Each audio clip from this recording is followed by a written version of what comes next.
Ever since I was a young boy growing up in Eugene, Oregon, all I ever wanted was a bicycle. Something about riding fascinated me. It seemed like freedom, adventure, and excitement all wrapped into one. But my parents, ever cautious and protective, never allowed it. They thought cycling was too dangerous. So I watched from the windows as my friends rode past our house, laughing and racing one another. I'd wave, pretending not to care, but inside it hurt. When I turned 18, I used the money I saved from a summer job to finally buy my first bike. It wasn't anything fancy, but it was mine, reliable, simple, and perfect. From that moment on, cycling became my passion. Every weekend I was out on the trails, exploring new paths across Oregon. It became more than just a hobby. It was my escape. By last October, I was confident enough to take on more remote routes. I'd done several solo rides before, each one building my skill and self-assurance. So, on a cool Saturday morning in late October, I set off for a long ride to the Tuck State Forest. The forest was quiet, beautiful, and nearly deserted that time of year. The perfect place for solitude and reflection. I started around 9 a.m., carrying a backpack with basic tools, snacks, and water. The path wound peacefully through tall trees, golden leaves fluttering down around me. Occasionally I pass a hiker or fellow biker, but the deeper I went, the more isolated it felt. It was just past noon when something fell off. I slowed down and got off my bike. The rear tire was flat, completely unexpected. I sighed, dropped my backpack onto the trail, and started digging around for my repair kit. The forest was completely still. Quiet. Too quiet. Then I heard it. Leaves crunching behind a nearby brush. I froze. My head shot up. My heart started pounding.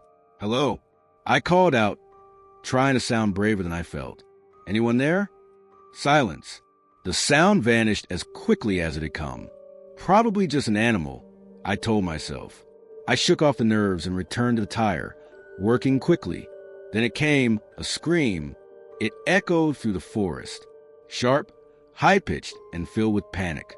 The kind of sound that makes your blood run cold. I dropped the tools and shot to my feet, spinning around. The scream didn't come again, but the forest no longer felt peaceful. It felt wrong. Suddenly, something moved in the bushes ahead. My stomach dropped. From the thick undergrowth, a man stepped out. Thin, pale, dressed in a ragged black suit. His face was gaunt, eyes wild and sunken. He looked like something that had crawled out of a nightmare. He didn't speak, didn't blink. He just stood there, still as stone, and raised one arm to point directly at me. "Hey, what's going on?" I asked, my voice cracking. "Do you need help?" No response. His mouth hung slightly open, but he never said a word. He just stared, pointing, eyes locked onto mine like he could see straight through me. Then, without warning, he opened his mouth wide and screamed, long and loud like a siren through the woods. Panic flooded me. I didn't wait. I threw everything into my bag, grabbed my bike, and bolted, not caring that the tire was flat. As soon as I moved, he charged, still screaming, sprinting toward me from the bushes. I dropped the bike and ran. My legs burned. My lungs screamed. Behind me, I could hear his footsteps, leaves crunching, the sound of him closing the gap. I didn't dare look back. I couldn't. Then, up ahead, I saw someone. A man, tall, rugged, standing near a tree with a hunting rifle in hand. I ran straight for him, yelling, "Please! Someone's chasing me." He turned just in time, eyes wide. Without hesitation, he raised his rifle and fired. Twice. The shots cracked through the forest like thunder. The screaming behind me stopped. I turned. The man in the suit was gone, vanished into brush like he'd never been there. I collapsed, gasping for breath, shaking head to toe. The hunter stared in disbelief. "You okay?" he asked. I couldn't even answer. I was too stunned, adrenaline coursing through me like wildfire. I muttered a broken thank you and tried to explain, but my words came out scrambled. The hunter helped calm me down and offered to. The man's shoulders remained perfectly still, but his head turned, not his body, just his head, rotating unnaturally, slowly, until he was staring directly at us over his shoulder. His eyes, dark, sunken, and empty, locked with mine, and a jolt of cold prickled down my spine. I instinctively squeezed my brake levers, skidding slightly on the gravel. Kyle froze mid-step, his boots crunching the stones beneath him. "Hey, man," he said again, voice now cautious, unsure. "Do you need help?" No answer. The man just stood there, half-twisted, his expression slack, like a mannequin that had been given life but not purpose. Then his mouth twitched open, not to speak, but to smile. Wide. Too wide. That was enough. "Let's go," I muttered. Kyle didn't argue. He backed toward his bike, one eye still on the stranger. We mounted quickly, pedals snapping into place, and pushed off down the hill. My heart thudded against my ribs as we coasted away, glancing back only once. He hadn't moved, not a step, still standing, head turned, watching us disappear into the dusk. We didn't talk the rest of the ride, not until the tree-line gave way to flat field again and the glow of distant farmhouse lights broke the spell. When we finally rolled to a stop back near town, Kyle was pale, sweating despite the chill. "That wasn't just some hiker," he said. I nodded, too drained to respond. My legs trembled, not from exertion, but from whatever the hell we'd just seen. Later that night, I looked up reports from that area. Nothing. No missing persons, no sightings. But I know what I saw. We both do. Now, every time I pass that section of road, I speed up. I don't stop. I don't look into the trees. And I sure as hell don't ask if anyone needs help. His neck hunched unnaturally, head tilting until his face floated into view in profile. At first glance, he looked young, but something was off. His skin had a grayish tone, like someone who hadn't seen sunlight in months, only the flicker of fluorescent lights. His mouth hung half open, slack and lifeless, while his eyes gleamed like polished glass right before dusk. But he wasn't looking at us. His eyes weren't focused on anything in the world. They stared through us, past us, like whatever he was seeing was buried somewhere deep inside his own skull. Then his mouth stretched wider, slow, silent. Too wide. His jaw trembled under the strain, lips peeling back to reveal a tight, pale strip of teeth. Panic tickled up my spine, hot and electric. Kyle stepped back fast enough that his rear wheel skidded on the gravel. "Nope," he muttered, voice cracking. "We're gone." I clipped in and pushed hard. We blasted down the far side of the hill, our bikes rattling over frost-heaved pavement. My eyes glued to the tiny mirror on my handlebars. Trees blurred past in streaks of black and orange. I didn't see him follow, but I didn't stop looking until we hit the clearing near Lake Anderson, the sliver of moon just starting to glimmer across the surface. We didn't say a word all the way home. That night, I lay in bed, wide awake, listening to the breath of the house. When I did drift off, I saw his eyes blank unblinking until they pried mine open again. Around 3 a.m., I gave up. Pacing the kitchen, I poured a glass of water that tasted like old iron and stared out into the soybean field. Just rows of blackness under a milky sky. But still, I felt watched. The next day, I told myself I needed proof. Needed to know we hadn't overreacted or misread some oddball hiker. Kyle had a dentist appointment, so I went alone. The sky was bruised with distant storm clouds, more November than September. I parked by the reservoir, unloaded my bike, and pedaled through the familiar turns. Every sound felt sharper than usual. My heartbeat thudded louder than the wind. When I crested the big hill, the shoulder was empty, but the skid marks from our frantic escape were still etched in the asphalt. I stopped, set the bike down. The gravel was dry, untouched, except for a pair of boot prints, tread deep and pointed toward the woods. A trail of scuff marks crossed the road, then disappeared into the brush. One heel dragged like the foot had been pulled sideways. I followed. About 10 feet in, the trees opened into a crude clearing, an old campsite.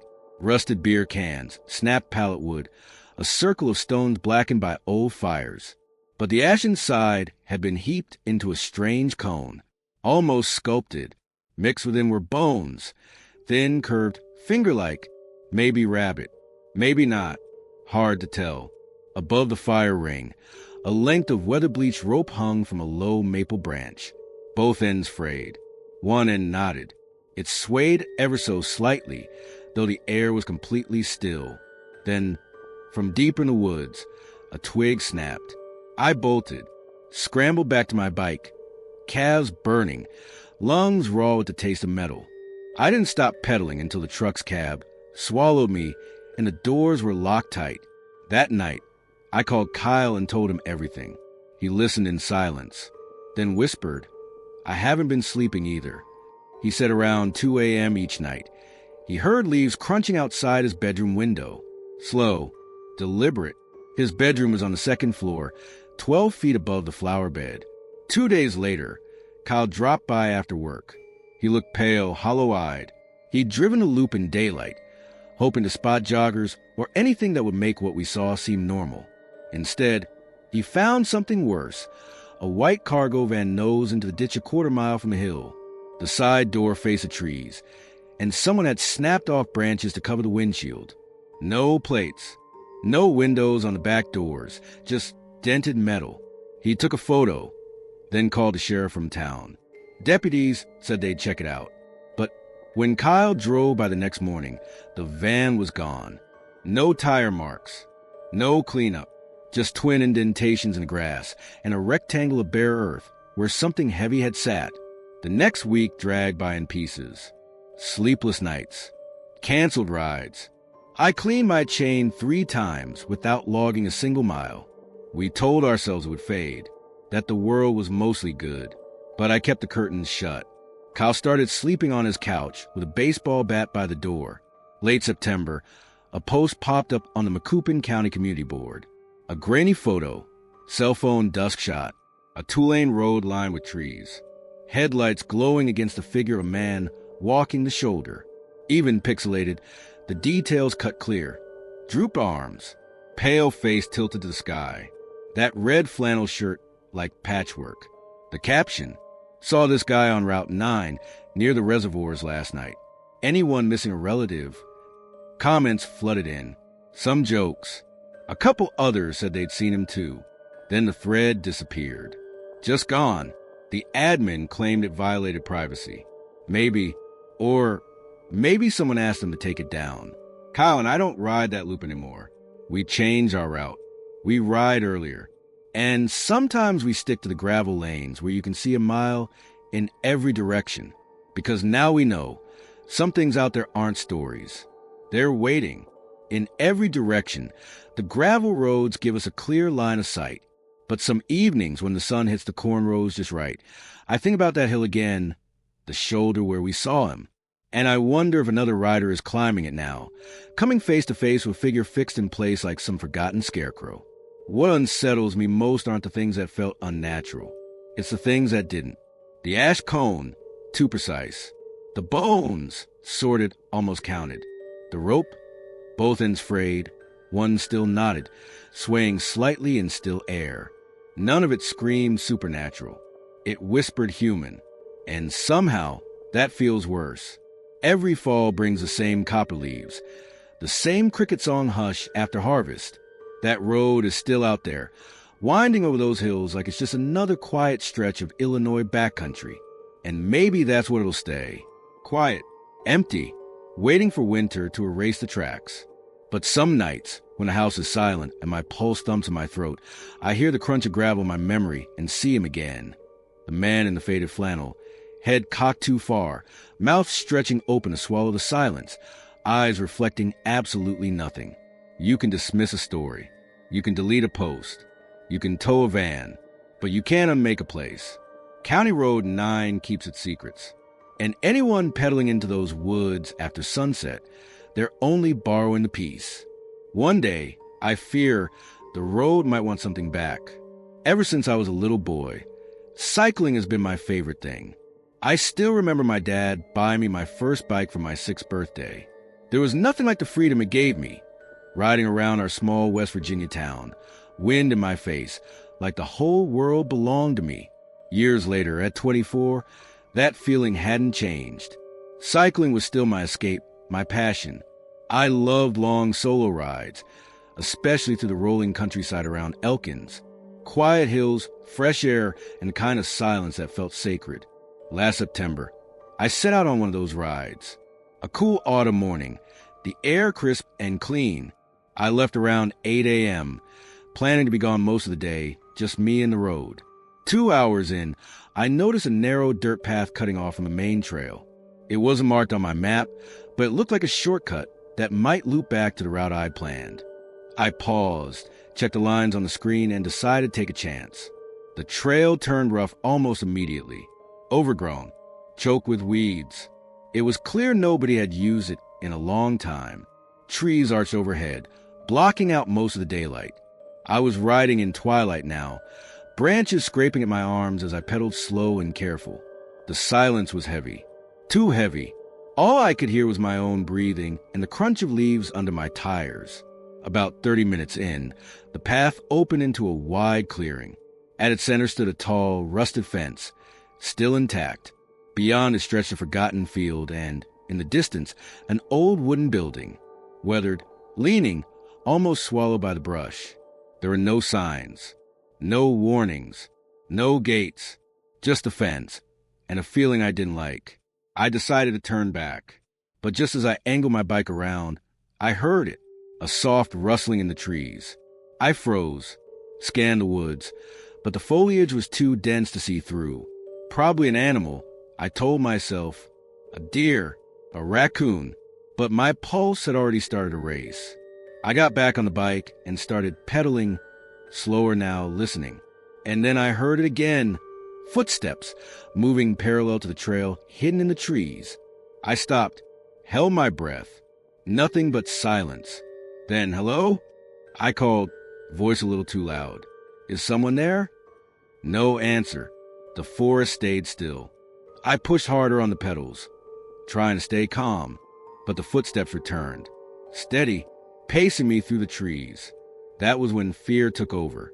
I pushed as hard as I could, racing along the trail, until, crack, my front tire struck something under the leaves. A sharp rock.